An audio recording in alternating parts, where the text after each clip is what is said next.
Good morning guys! So, lugaw overload ang ating recipe ngayon. So, ayan, tayo ay magigisa lang ng sibuyas at saka bawang.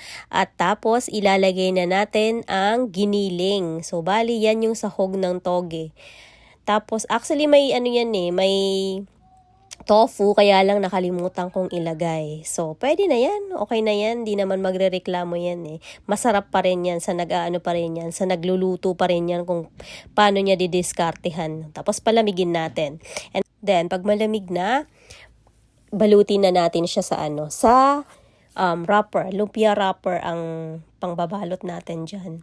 Mas masarap talaga yan na may tofu, kaya lang nakalimutan ko talagang ilagay. So, ayan, nakagawa ako dito ng 25 pieces. So, yung iba, i-freezer ko yan para halimbawang gusto ko lang ng lumpia na may suka na maanghang, pwedeng-pwede, madali lang magprito. So, 'di ba?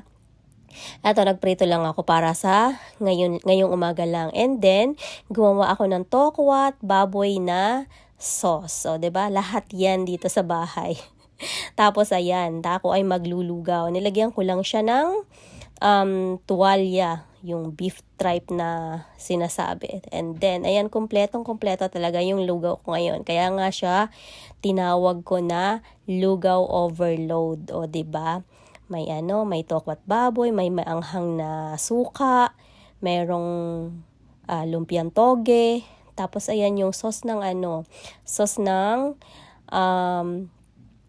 tokwat baboy. O 'di ba? Saan mo pa hahanapin 'yan? Dito lang 'yan sa bahay ko.